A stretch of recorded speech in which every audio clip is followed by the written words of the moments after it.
वाहिगुरु जी की फतेह।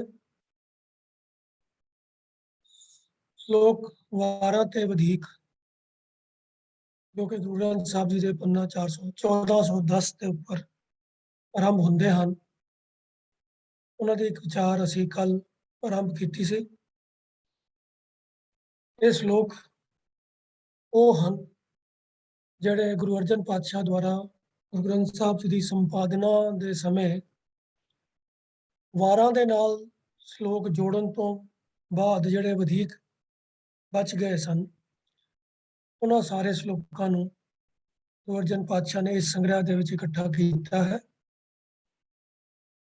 ਸਭ ਤੋਂ ਪਹਿਲੇ ਗੁਰੂ ਨਾਨਕ ਪਾਤਸ਼ਾਹ ਦੇ ਉਚਾਰਨ ਕੀਤੇ ਹੋਏ ਸ਼ਲੋਕ ਹਨ, ਜਿਨ੍ਹਾਂ ਦੇ ਵਿੱਚੋਂ ਪਹਿਲੇ ਸ਼ਲੋਕ ਦੀ ਵਿਚਾਰ ਅਸੀਂ ਕੱਲ ਕੀਤੀ ਸੀ। ਸ਼ਲੋਕਾਂ ਦੇ ਆਰੰਭ ਦੇ ਉੱਪਰ ਸੰਪੂਰਨ ਰੂਪ ਮੂਲ ਮੰਤਰ ਦਾ ਹੈ ਤੇ ਉਸ ਤੋਂ ਬਾਅਦ ਗੁਰੂ ਨਾਨਕ ਪਾਤਸ਼ਾਹ ਦੇ ਸ਼ਲੋਕ ਆਰੰਭ ਹੁੰਦੇ ਹਨ। ਜੋ ਪਹਿਲਾ ਸ਼ਲੋਕ ਸੀ ਉਸਦੇ ਅੱਖਰੀ ਅਰਥ ਇੱਕ ਵਾਰੀ ਫਿਰ ਦੇਖ ਲੈਂਦੇ ਹਾਂ ਤੇ ਫਿਰ ਦੂਸਰੇ ਸ਼ਲੋਕ ਦੀ ਵਿਚਾਰ ਆਰੰਭ ਕਰਾਂਗੇ। ਪਹਿਲਾ ਸ਼ਲੋਕ ਸੀ ਉਤੰਗੀ ਪੈ ਓਹਰੀ ਗਹਿਰੀ ਗੰਭੀਰੀ। ਉਤੰਗੀ ਭਾਵ ਉੱਚੇ ਅੰਗ ਵਾਲੀ, ਉੱਚੇ ਕੱਦ ਵਾਲੀ। ਪੈ ਓਹਰੀ ਦਾ ਜੋ ਅੱਖਰੀ ਅਰਥ ਹੈ ਉਹ ਹੈ ਉਹ ਇਸਤਰੀ ਜੋ ਬੱਚੇ ਨੂੰ ਦੁੱਧ ਪਿਲਾਉਣ ਵਾਸਤੇ ਜਵਾਨੀ ਦੀ ਅਵਸਥਾ ਵਿੱਚ ਤਿਆਰ ਹੈ, ਜਿਸ ਦੇ ਛਾਤੀਆਂ ਜਿਹੜੀਆਂ ਹਨ ਉਹ ਆਪਣੀ ਜਵਾਨੀ ਦੇ ਰੂਪ ਵਿੱਚ ਪੂਰਨ ਅਵਸਥਾ ਦੇ ਵਿੱਚ ਹਨ। ਗਹਿਰੀ ਗੰਭੀਰੀ ਤੋਂ ਭਾਵ ਹੈ ਆਪਣੇ ਹੀ ਮਾਨ ਦੇ ਵਿੱਚ ਮਸਤ ਹੋਈ ਹੋਈ, ਆਪਣੇ ਆਪ ਵਿੱਚ ਮਸਤ। ਸਸੁੜ ਸਸ ਨੂੰ ਸੁਹੀਆ ਤੋਂ ਭਾਵ ਹੈ ਨਮਸਕਾਰ। ਨਿਵਨ ਨਾ ਜਾਏ ਥਨੀ, ਥਨਾ ਕਰਕੇ ਜਿਹਦੇ ਕੋਲੋਂ ਨਿਭਿਆ ਨਹੀਂ ਜਾਂਦਾ। तो ये मिसाल गुरु नानक पातशाह ने ली है उस जवान स्त्री दी जो अपने जवानी दे मान दे विच अपनी शरीरक खूबसूरती, अपने शरीरक बनतर दे अभिमान दे विच मस्त है ਅਤੇ ਇਹ ਕਲੇਮ ਕਰਦੀ ਹੈ, ਇਹ ਦਾਅਵਾ ਕਰਦੀ ਹੈ ਕਿ ਉਸਦੇ ਭਰਵੀਆਂ ਛਾਤੀਆਂ ਦੇ ਕਾਰਨ ਉਹਦੇ ਕੋਲੋਂ ਝੁਕਿਆ ਨਹੀਂ ਜਾ ਸਕਦਾ ਤੇ ਉਹ ਇਸ ਕਰਕੇ ਝੁਕ ਕੇ ਉਹ ਸੱਸ ਨੂੰ ਕਿਵੇਂ ਨਮਸਕਾਰ ਕਰੇ। ਤਾਂ ਉਸਦੀ ਸਹੇਲੀ ਉਸਨੂੰ ਇਹ ਸਮਝਾਉਂਦੀ ਹੈ ਕਿ ਆਪਣੀ ਜਵਾਨੀ ਦਾ, ਆਪਣੇ ਥਨਾਂ ਦਾ, ਆਪਣੀ ਛਾਤੀਆਂ ਦੀ ਬਣਤਰ ਦਾ ਹੰਕਾਰ ਨਹੀਂ ਕਰਨਾ ਚਾਹੀਦਾ, ਕਿਉਂਕਿ ਜੋ ਵੀ ਚੀਜ਼ ਕਿਸੇ ਦੇ ਪਾਸ ਹੈ ਦੁਨੀਆ ਦੇ ਅੰਦਰ, ਜੋ ਕੋਈ ਵੀ ਚੀਜ਼ ਕਿੰਨੀ ਮਰਜ਼ੀ ਮਜ਼ਬੂਤ ਤੋਂ ਮਜ਼ਬੂਤ ਔਰ ਚੰਗੀ ਤੋਂ ਚੰਗੀ ਕਿਉਂ ਨਾ ਹੋਵੇ, ਅੰਤ ਨੂੰ ਉਹਦਾ ਨਾਸ਼ ਹੁੰਦਾ ਹੀ ਹੈ। ਮਿਸਾਲ ਵਜੋਂ ਉਹ ਉੱਚੇ ਮਹਿਲ ਮਾੜੀਆਂ ਜਿਨ੍ਹਾਂ ਦੇ ਉੱਪਰ ਚੂਨੇ ਦਾ ਪਲਸਤਰ ਕਰਕੇ ਉਹਨਾਂ ਨੂੰ ਸਜਾਇਆ ਸੁੰਦਰ ਬਣਾਇਆ ਹੁੰਦਾ ਹੈ ਅਤੇ ਜਿਨ੍ਹਾਂ ਦੇ ਬਾਰੇ ਲੋਕਾਂ ਦਾ ਭਰੋਸਾ ਹੁੰਦਾ ਹੈ ਕਿ ਇਹ ਬੜੇ ਪੱਕੇ ਮਹਿਲ ਹਨ, ਤਾਂ ਉਹ ਵੀ ਡਿੱਗਦੇ ਹੋਏ ਦੇਖੇ ਗਏ ਹਨ। तो ये मिसाल भावें जवान इस्त्री दी और उच्चे महल माड़ियां दी है, जिहड़े सुंदर महल हैं। भावार्थ इहदा यही है कि जिहड़ा इंसान अपने तो उच्चे दर्जे वाले, अपने तो वड्डे दे अगे झुकना नहीं जानदा ਅਤੇ अपने जवानी ਦਾ, अपने ਗਿਆਨ ਦਾ ਹੰਕਾਰ ਕਰਦਾ ਹੈ, ਉਹਦੇ ਵਾਸਤੇ ਇਸ ਸ਼ਲੋਕ ਦੇ ਵਿੱਚ ਉਪਦੇਸ਼ ਹੈ ਕਿ ਹੰਕਾਰ ਕਰਨਾ ਕਿਸੇ ਵੀ ਚੀਜ਼ ਦੇ ਉੱਤੇ ਕਿਸੇ ਤਰੀਕੇ ਵੀ ਵਾਜਬ ਨਹੀਂ ਹੈ। ਉਹ ਇੱਥੇ ਗੱਲ ਹੋਈ ਹੈ ਜਵਾਨ ਇਸਤਰੀ ਜਿਹੜੀ ਆਪਣੀ ਸੱਸ ਨੂੰ ਨਮਸਕਾਰ ਨਹੀਂ ਕਰਦੀ, ਪਰ ਇਸ ਨੂੰ ਜੀਵ ਇਸਤਰੀ ਦੇ ਵਾਸਤੇ ਭਾਵਾਰਥ ਦੇ ਰੂਪ ਵਿੱਚ ਸਮਝਿਆ ਜਾ ਸਕਦਾ ਹੈ ਕਿ ਉਹ ਜੀਵ ਇਸਤਰੀ ਜਿਹੜੀ ਆਪਣੇ ਤੋਂ ਵਡੇਰੀ, ਜਿਵੇਂ ਉਹ ਜਵਾਨ ਇਸਤਰੀ ਦੀ ਸੱਸ ਉਸ ਤੋਂ ਵਡੇਰੀ ਉਮਰ ਦੀ ਹੈ, ਉਸ ਤੋਂ ਜ਼ਿਆਦਾ ਤਜਰਬੇਕਾਰ ਹੈ, ਉਹਦੇ ਅੱਗੇ ਝੁਕਣਾ ਸਮਾਜਿਕ ਨਿਯਮਾਂ ਦੇ ਮੁਤਾਬਕ ਉਹਦਾ ਫਰਜ਼ ਬਣਦਾ ਹੈ। ਪਰ ਉਹ ਜੇ ਸਿਰਫ ਇਹ ਬਹਾਨਾ ਲਗਾ ਕੇ ਕਿ ਮੇਰਾ ਸਰੀਰ ਦੀ ਜੋ ਬਣਤਰ ਹੈ, ਮੇਰੇ ਜੋ ਛਾਤੀਆਂ ਭਰਵੀਆਂ ਹਨ ਤਾਂ ਇਸ ਕਰਕੇ ਮੈਂ ਝੁਕ ਨਹੀਂ ਸਕਦੀ, ਤਾਂ ਇਹ ਉਹਦਾ ਗਲਤ ਵਤੀਰਾ ਹੈ गलत वरतारा है। तो इसी तरीके नाल ही जे कोई जीव इस्त्री अपने तो ज्यादा ज्ञान अपने आप ਨੂੰ ਸਮਰਪਣ ਨਾ ਕਰੇ ਨਾ ਨਿਵੇ ਤਾਂ ਉਹਦੇ ਵਾਸਤੇ ਵੀ ਇਹੀ ਉਪਦੇਸ਼ ਹੈ ਕਿ ਦੁਨੀਆ ਦੇ ਅੰਦਰ ਕੋਈ ਵੀ ਵੱਡੀ ਤੋਂ ਵੱਡੀ ਚੀਜ਼ ਸੁੰਦਰ ਤੋਂ ਸੁੰਦਰ ਚੀਜ਼ ਵੀ ਸਦਾ ਟਿਕਣ ਵਾਲੀ ਨਹੀਂ ਹੁੰਦੀ। ਜਿਵੇਂ ਵੱਡੇ ਮਹਿਲ ਮਾੜੀਆਂ ਵੀ ਪੱਕੇ ਮਹਿਲ ਵੀ ਡਿੱਗ ਪੈਂਦੇ ਹਨ, ਢਹਿ ਜਾਂਦੇ ਹਨ। ਇਸ ਕਰਕੇ ਆਪਣੇ ਸਰੀਰਕ ਸੁੰਦਰਤਾ ਦਾ, ਸਰੀਰਕ ਬਲ ਦਾ ਜਾਂ ਦਿਮਾਗੀ ਗਿਆਨ ਦਾ ਵੀ ਕਿਸੇ ਚੀਜ਼ ਦਾ ਵੀ ਹੰਕਾਰ ਨਹੀਂ ਕਰਨਾ ਚਾਹੀਦਾ, ਕਿਉਂਕਿ ਹੰਕਾਰ ਕਰਨ ਵਾਲੇ ਦਾ ਅੰਤ ਨੂੰ ਨਾਸ਼ ਹੁੰਦਾ ਹੀ ਹੁੰਦਾ ਹੈ। ਉਹ ਇਹ ਭਾਵ-ਅਰਥ ਹੈ ਪਹਿਲੇ ਸ਼ਲੋਕ ਦਾ। ਹੁਣ ਅਸੀਂ ਦੂਜੇ ਸ਼ਲੋਕ ਦੀ ਵਿਚਾਰ ਆਰੰਭ ਕਰਦੇ ਹਾਂ। ਪਹਿਲੇ ਇਸ ਦਾ ਪਾਠ ਕਰ ਲੈਂਦੇ ਹਾਂ। ਸੁਨ ਮੁੰਦੇ ਹਰਨਾਖੀਏ,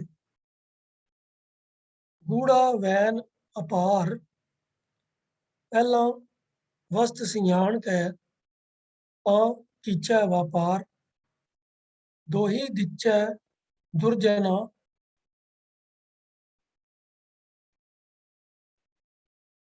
ਦੋਹੀ ਦਿਚੈ ਦੁਰਜਨਾ, ਮਿੱਤਰਾ ਕੂ ਜੈਕਾਰ, ਜਿਤ ਦੋਹੀ ਸੱਜਣ ਮਿਲਨ, ਲਹੁ ਮੁੰਦੇ ਵਿਚਾਰ, ਤਨ ਮਨ ਦੀਜੈ ਸੱਜਣਾ, ਐਸਾ ਹਸਨਸਾਰ, ਇਸ ਸੋ ਨੇ ਨਾ ਕੀਚਈ, ਜੇ ਦਿਸੈ ਚੱਲਨ ਹਾਰ, ਨਾਨਕ ਜਿਨੀ ਇਵ ਕਰ ਬੁਝਿਆ, ਤਿਨਾਂ ਵਿਟੋਂ ਕੁਰਬਾਨ। ਉਹ ਇੱਥੇ ਪਹਿਲੀ ਪੰਕਤੀ ਵਿੱਚ ਗੁਰੂ ਸਾਹਿਬ ਸੰਬੋਧਨ ਕਰਦੇ ਹਨ। ਸੁਨ ਮੁੰਦੇ ਹਰਨਾਖੀਏ। ਮੁੰਦੇ ਜਿਵੇਂ ਕੱਲ ਵੀ ਲਫ਼ਜ਼ ਆਇਆ ਸੀ ਮੁੰਦ, ਇਹਦਾ ਭਾਵ ਹੈ ਭੋਲੀ ਜਵਾਨ ਇਸਤਰੀ। ਹਰਨਾਖੀਏ ਇਹ ਦੋ ਲਫ਼ਜ਼ਾਂ ਤੇ ਮੇਲ ਤੋਂ ਲਫ਼ਜ਼ ਬਣਿਆ ਹੈ ਹਰਨਾਖੀ। ਹਰਨ ਜਮਾ ਆਖੀ, ਅੱਖੀ। ਹਿਰਨ ਵਰਗੀਆਂ ਅੱਖਾਂ ਵਾਲੀ, ਭਾਵ ਸੁੰਦਰ ਅੱਖਾਂ ਵਾਲੀ, ਸੋਹਣੇ ਨੇਤਰਾਂ ਵਾਲੀ। ਉਹ ਇਹ ਸੰਬੋਧਨ ਕਰਕੇ ਹਰਨਾਖੀ ਨੂੰ ਹਰਨਾਖੀਏ ਲਫ਼ਜ਼ ਸੰਬੋਧਨ ਰੂਪ ਹੈ। ਸੁਨ ਮੁੰਦੇ ਹਰਨਾਖੀਏ, ਇਹ ਭੋਲੀ ਜਵਾਨ ਇਸਤਰੀ, ਸੋਹਣੇ ਨੇਤਰਾਂ ਵਾਲੀ ਜਵਾਨ ਕੁੜੀ ਹੈ। ਗੂੜਾ ਵੈਨ ਅਪਾਰ, ਗੂੜਾ ਤੋਂ ਭਾਵ ਹੁੰਦਾ ਹੈ ਗੰਭੀਰ, ਡੂੰਘਾ। ਜਿਹੜੀ ਗੱਲ ਬੜੇ ਡੂੰਘੇ ਭਾਵ ਅਰਥ ਰੱਖਣ ਵਾਲੀ ਹੈ। ਵੈਨ ਤੋਂ ਭਾਵ ਹੁੰਦਾ ਹੈ ਬੋਲ ਜਾਂ ਬਚਨ। ਅਪਾਰ ਦਾ ਭਾਵ ਹੁੰਦਾ ਹੈ ਵੱਡੇ, ਜਿਹਦਾ ਪਾਰ ਨਾ ਪਾਇਆ ਜਾ ਸਕੇ, ਜਿਹੜੀ ਬਹੁਤ ਵੱਡੇ ਲੈਵਲ ਦੀ ਗੱਲ ਹੋਵੇ, ਉੱਚੀ ਗੱਲ ਹੋਵੇ। ਉਹ ਗੁਰੂ ਸਾਹਿਬ ਇੱਥੇ ਕਹਿੰਦੇ ਹਨ ਕਿ ਇਹ ਭੋਲੀਏ ਜਵਾਨ, ਸੋਹਣੇ ਨੇਤਰਾਂ ਵਾਲੀ ਜਵਾਨ ਕੁੜੀ ਹੈ, ਮੇਰੀ ਇੱਕ ਗੱਲ ਧਿਆਨ ਦੇ ਨਾਲ, ਗੰਭੀਰਤਾ ਦੇ ਨਾਲ ਸੁਣ ਲੈ। ਉਹ ਗੱਲ ਜਿਹਦੇ ਅੰਦਰ ਗੰਭੀਰਤਾ ਨਾਲ ਸੁਣਨ ਵਾਲਾ ਵਿਚਾਰ ਹੈ। ਗੂੜਾ ਵੈਨ ਅਪਾਰ, ਤੇ ਉਹ ਗੱਲ ਕੀ ਹੈ? ਪਹਿਲਾਂ ਵਸਤ ਸਿਆਣ ਕੈ ਤਾਂ ਕੀਚੈ ਵਪਾਰ। ਜੇ ਕੋਈ ਚੀਜ਼ ਖਰੀਦਣੀ ਹੋਵੇ, ਕਿਸੇ ਚੀਜ਼ ਦਾ ਵਪਾਰ ਕਰਨਾ ਹੋਵੇ, ਤਾਂ ਪਹਿਲਾਂ ਉਸ ਵਸਤੂ ਦੇ ਗੁਣਾਂ ਦੀ, ਉਸ ਦੀ ਕੁਆਲਿਟੀ ਦੀ, ਉਸ ਦੇ ਗੁਣ ਔਗਣਾਂ ਦੀ ਵਿਚਾਰ ਕਰਕੇ, ਉਹਨੂੰ ਸਮਝ ਕੇ ਤਾਂ ਕੋਈ ਚੀਜ਼ ਖਰੀਦਣੀ ਚਾਹੀਦੀ ਹੈ। ਜੇ ਕਿਸੇ ਚੀਜ਼ ਦਾ ਵਪਾਰ ਵੀ ਕਰਨਾ ਹੈ, ਖਰੀਦ ਵੀ ਕਰਨੀ ਹੈ ਤੇ ਵੇਚਣਾ ਵੀ ਹੈ, ਤਾਂ ਵੀ ਉਹਦੇ ਗੁਣਾਂ ਦੇ ਬਾਰੇ ਜਾਣਕਾਰੀ ਹੋਣੀ ਬਹੁਤ ਜ਼ਰੂਰੀ ਹੈ। ਇਹ ਗੱਲ ਹੈ ਤਾਂ ਭਾਵੇਂ ਕਾਮਨ ਸੈਂਸ ਦੀ ਹੈ। ਅੱਜ ਦੇ ਜ਼ਮਾਨੇ ਦੇ ਵਿੱਚ ਵੀ ਜਿਹੜੇ ਲੋਕ ਬਿਜ਼ਨਸ ਕਰਦੇ ਹਨ, ਵਪਾਰ ਕਰਦੇ ਹਨ, ਉਹ ਵੀ ਇਸ ਗੱਲ ਨੂੰ ਸਮਝਦੇ ਹਨ ਕਿ ਜਿਸ ਚੀਜ਼ ਦਾ ਵਪਾਰ ਕਰਨਾ ਹੈ, ਉਹਦੇ ਬਾਰੇ, ਉਹਦੇ ਗੁਣਾਂ ਬਾਰੇ, ਉਹਦੇ ਦੋਸ਼ਾਂ ਬਾਰੇ, ਉਹਦੀ ਕੀਮਤ ਬਾਰੇ ਨੌਲੇਜ ਹੋਣੀ ਬਹੁਤ ਜ਼ਰੂਰੀ ਹੈ, ਜਾਣਕਾਰੀ ਹੋਣੀ ਬਹੁਤ ਜ਼ਰੂਰੀ ਹੈ। ਪਰ ਇੱਥੇ ਭਾਵ ਅਰਥ ਕੀ ਹੈ ਕਿ ਜੀਵਨ ਦੇ ਅੰਦਰ ਜੇ ਕਿਸੇ ਚੀਜ਼ ਨਾਲ ਸਾਂਝ ਪਾਣੀ ਹੈ, ਕੋਈ ਗੁਣ ਧਾਰਨ ਕਰਨਾ ਹੈ, ਕੋਈ ਕੁਆਲਿਟੀ ਆਪਣੇ ਅੰਦਰ, ਕੋਈ ਗੁਣ ਹਾਸਲ ਕਰਨਾ ਹੈ, ਤਾਂ ਪਹਿਲਾਂ ਉਹਦੇ ਬਾਰੇ ਪੂਰੀ ਸੋਝੀ ਹੋਣੀ ਚਾਹੀਦੀ ਹੈ ਕਿ ਜਿਹੜਾ ਮੈਂ ਕੰਮ ਕਰਨ ਜਾ ਰਿਹਾ ਹਾਂ ਉਹਦਾ ਰਿਜ਼ਲਟ ਕੀ ਨਿਕਲੇਗਾ।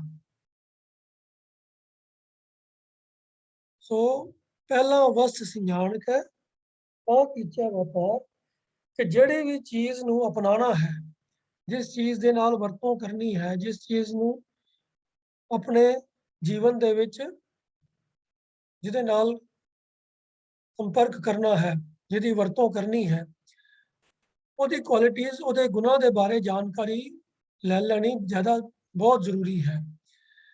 ਸਿਆਣ ਦਾ ਅਰਥ ਹੁੰਦਾ ਹੈ ਪਛਾਣ ਕੇ, ਉਹਦੇ ਬਾਰੇ ਜਾਣਕਾਰੀ ਹਾਸਲ ਕਰਕੇ, ਤੇ ਇਹ ਕੰਮ ਪਹਿਲਾਂ ਕਰਨਾ ਚਾਹੀਦਾ ਹੈ।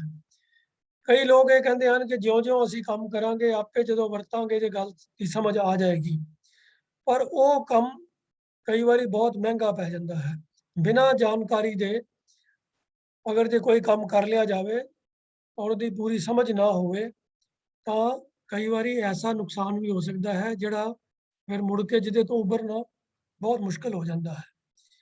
ਹੁਣ ਮਿਸਾਲ ਵਜੋਂ ਜੇ ਕੋਈ ਬੰਦਾ ਕਾਰ ਚਲਾਉਣੀ ਚਾਹੁੰਦਾ ਹੈ, ਉਹ ਸਿੱਖਣੀ ਚਾਹੁੰਦਾ ਹੈ ਕਾਰ ਕਿਵੇਂ ਚਲਾਈ ਜਾਂਦੀ ਹੈ, ਜੇ ਪਹਿਲਾਂ ਪੂਰੀ ਤਰ੍ਹਾਂ ਨਾਲ ਕਾਰ ਦੇ ਬਾਰੇ, ਉਹਦੇ ਚਲਾਉਣ ਦੇ ਵਾਸਤੇ ਜੋ ਵੀ ਉਹਦੇ ਜ਼ਰੂਰੀ ਹਿੱਸੇ ਹਨ ਉਹਨਾਂ ਦੇ ਬਾਰੇ ਜਾਣਕਾਰੀ ਨਾ ਹਾਸਲ ਕਰੇ ਔਰ ਜੇ ਕਿਸੇ ਸਿਆਣੇ ਜਾਣਕਾਰ ਬੰਦੇ ਕੋਲੋਂ ਗਾਈਡੈਂਸ ਨਾ ਲਵੇ ਤੇ ਉਹ ਕਵੇ ਕਿ ਨਹੀਂ ਮੈਂ ਤੇ ਚਲਾਉਣ ਦੀ ਕੋਸ਼ਿਸ਼ ਕਰਾਂਗਾ, ਜਿਵੇਂ ਜਿਵੇਂ ਚਲਾਵਾਂਗਾ ਮੈਨੂੰ ਆਪੇ ਸਮਝ ਆ ਜਾਏਗੀ, ਤਾਂ ਉਹਦਾ ਨਤੀਜਾ ਜਿਹੜਾ ਹੈ ਬਹੁਤ ਮਾੜਾ ਵੀ ਹੋ ਸਕਦਾ ਹੈ। ਹੋ ਸਕਦਾ ਹੈ ਕਿਸੇ ਦੀ ਜਾਨ ਵੀ ਚਲੀ ਜਾਏ, ਤੇ ਹੋ ਸਕਦਾ ਹੈ ਕਿ ਐਸਾ ਗੰਭੀਰ ਹਾਦਸਾ ਹੋ ਜਾਵੇ ਜਿਹਦੇ ਵਿੱਚ ਚਲਾਉਣ ਵਾਲਾ ਆਪ ਹੀ ਖਤਮ ਹੋ ਜਾਵੇ।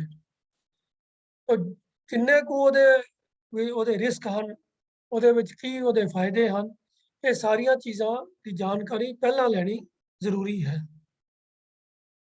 ਤਾਂ ਦੁਨੀਆ 'ਚ ਕੋਈ ਵੀ ਚੀਜ਼ ਅਸੀਂ ਜਿਹੜੀ ਵਰਤਦੇ ਹਾਂ ਆਪਣੇ ਰੋਜ਼ਾਨਾ ਦੇ ਜੀਵਨ ਦੇ ਵਿੱਚ, ਆਮ ਤੌਰ ਤੇ ਅਸੀਂ ਉਹਨਾਂ ਦੇ ਬਾਰੇ ਪਹਿਲਾਂ ਕਿਸੇ ਸਿਆਣੇ ਪਾਸੋਂ, ਜਾਣਕਾਰ ਪਾਸੋਂ ਜਾਣਕਾਰੀ ਲੈ ਲੈਂਦੇ ਹਾਂ। ਇਵੇਂ ਹੀ ਅਧਿਆਤਮਕ ਜੀਵਨ, ਆਤਮਕ ਜੀਵਨ ਦੇ ਵਿੱਚ ਵੀ ਜਿਹੜੇ ਸੁਭਾਅ, ਜਿਹੜੇ ਗੁਣ, ਜਿਹੜੇ ਕਰਮ ਅਸੀਂ ਆਪਣੇ ਜੀਵਨ ਦਾ ਹਿੱਸਾ ਬਣਾਉਂਦੇ ਹਾਂ, ਉਹਨਾਂ ਦੇ ਬਾਰੇ ਵੀ ਸਾਨੂੰ ਜਾਣਕਾਰੀ ਹੋਣੀ ਚਾਹੀਦੀ ਹੈ ਕਿ ਜੇ ਇਹ ਕਰਮ ਸਾਡੇ ਜੀਵਨ ਦਾ ਹਿੱਸਾ ਬਣ ਜਾਣ, ਜੇ ਇਹ ਵਾਲੇ ਜਿਹੜੇ ਗੁਣ ਹਨ ਇਹ ਸਾਡੇ ਸੁਭਾਅ ਦਾ ਹਿੱਸਾ ਬਣ ਜਾਣ, ਤਾਂ ਇਹਨਾਂ ਦਾ ਐਂਡ ਰਿਜ਼ਲਟ ਕੀ ਹੋਏਗਾ। तो चाहे वो ਲੋਭ ਹੈ, ਚਾਹੇ ਕ੍ਰੋਧ ਹੈ, ਚਾਹੇ ਮੋਹ ਹੈ, ਜੇ ਉਹਨਾਂ ਨੂੰ ਅਸੀਂ ਆਪਣੇ ਜੀਵਨ ਦਾ ਹਿੱਸਾ ਬਣਾ ਲਵਾਂਗੇ, ਸਾਨੂੰ ਪਤਾ ਹੋਣਾ ਚਾਹੀਦਾ ਹੈ ਕਿ ਉਹਨਾਂ ਦੇ ਆਪਣੇ ਜੀਵਨ ਦਾ ਹਿੱਸਾ ਬਣਾਉਣ ਦੇ ਸਦਕਾ ਉਹਨਾਂ ਦਾ ਪ੍ਰਭਾਵ ਸਾਡੇ ਜੀਵਨ ਤੇ ਕੀ ਹੋਏਗਾ ਤੇ ਅੱਗੋਂ ਉਹਨਾਂ ਦਾ ਕੀ ਅਸਰ ਸਾਨੂੰ ਸਹਾਰਨਾ ਪਏਗਾ। ਉਹ ਅਗਲੀ ਲਾਈਨ ਦੇ ਵਿੱਚ ਉਹਨਾਂ ਹੀ ਵਿਕਾਰਾਂ ਅਤੇ ਸੱਜਣਾ ਦੀ ਗੱਲ ਹੋ ਰਹੀ ਹੈ।